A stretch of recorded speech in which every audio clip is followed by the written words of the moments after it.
Praise the Lord. இன்றைய காலை மன்னா. நீ சுகமாக்கப்பட்டாய்.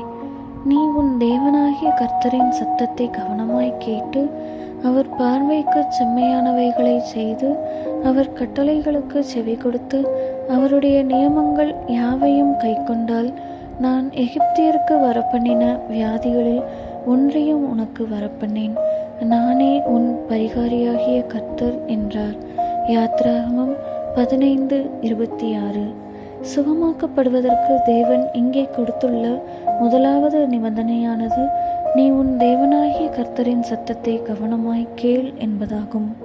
ஒருவேளை உங்களுடைய வியாதி வேளையில் கர்த்தர் உங்களோடு பேசிக்கொண்டிருக்கக்கூடும்.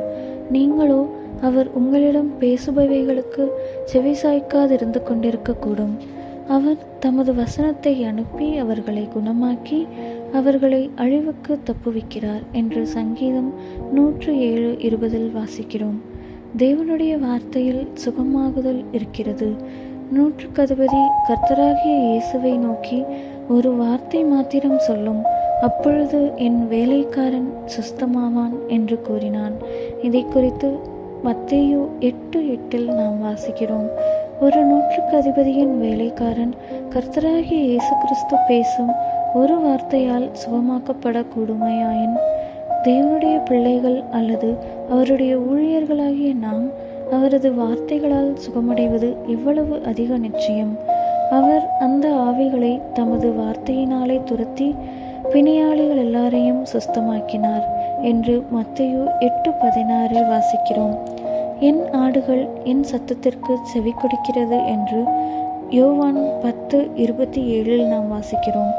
எனவே நீ தேவனுடைய பிள்ளையாயிருந்து வியாதிப்பட்டிருப்பாயாகள், தேவன் நிச்சயமாகவே உன்னோடு பேசி உன்னை சுகமாக்க விரும்புகிறார். அவர் நம்மோடு பேசும்போது அவரது வார்த்தை கலக்கமடைந்திருக்கும் நமது உள்ளத்திற்கு சமாதானத்தையும் கூட கொண்டு வருகிறது.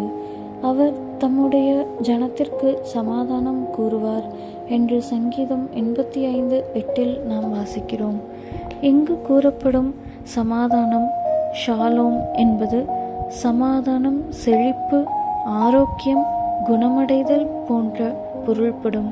எனவே தேவன் நம்மோடு பேசுவதை நாம் கேட்கும்போது அது நமது கலங்கிய ஆவிக்கு சமாதானத்தையும் நமது சரீரத்திற்கு சுகத்தையும் நமது ஆத்துமாவிற்கு செழிப்பையும் கொண்டு வருகிறது.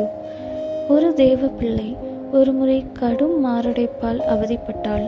அவள் கர்த்தருக்காக காத்திருந்த போது என் மாம்சமும் என் இருதயமும் மாண்டு போகிறது, தேவன் என்றென்றைக்கும் என் இருதயத்தின் பலனாய் இருக்கிறார் என்று சங்கீதம் 73:26 வசனத்தின் மூலமாக அவர் அவளோடு பேசினார்.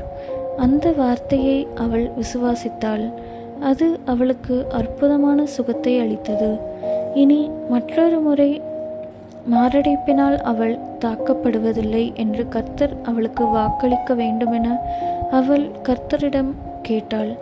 வாதை மறுபடியும் 2ஆம் முறை உண்டாகாது என்று நாகும் 1:9 வாசிக்கிற தேவ வாக்கியத்தின் மூலமாக கர்த்தர் அவளிடம் மிக தெளிவாக பேசினார். அவள் மாடியில் இருந்த தன் அறைக்கு மீண்டும் செல்ல விரும்பி அதை குறித்து கர்த்தரிடம் ஜெபித்தாள். அப்பொழுது கர்த்தர் அவளுக்கு இவ்வசனத்தை அளித்தார். நான் அவர்களை கர்த்தருக்குள் பலப்படுத்துவேன், அவர்கள் அவருடைய நாமத்திலே மேலும் கீழும் நடப்பார்கள் என்று சகேரியா 10:12 வசனம். அவ்வண்ணமாகவே கர்த்தரின் நாமத்தில் அவள் மேலும் கீழும் நடக்க பலப்படுத்தப்பட்டாள். இது குறித்து நீங்கள் ஆச்சரியப்பட வேண்டாம். ஏனென்றால் பிரேத குழிகளில் உள்ள அனைவரும் அவருடைய சத்தத்தை கேட்கும் காலம் வரும் என்று யோவான் 5:28 நாம் வாசிக்கிறோம். அன்பான தேவ பிள்ளையே, தேவனுடைய சத்தம் பிரேத குழிகளில் உள்ள அனைவரையும் எழுப்பி வெளியே கொண்டு வரக்கூடியதாய் இருக்குமாயின் தேவனுக்கு அருமையான பிள்ளையாயிருக்கிற நீ அவருடைய சத்தத்தை கேட்டு உன் வியாதியை நின்று வெளியே வருவது அவருடைய நிச்சயமாயிருக்கிறது. அவருடைய தழும்புகளால் குணமானீர்கள் எனும் தேவ வார்த்தை உன்னிடம் வந்திருக்கிறது. ஆகவே விசுவாசத்துடன் உன் படுக்கையினின்று நீ எழும்புவாயாக. ஆமேன்.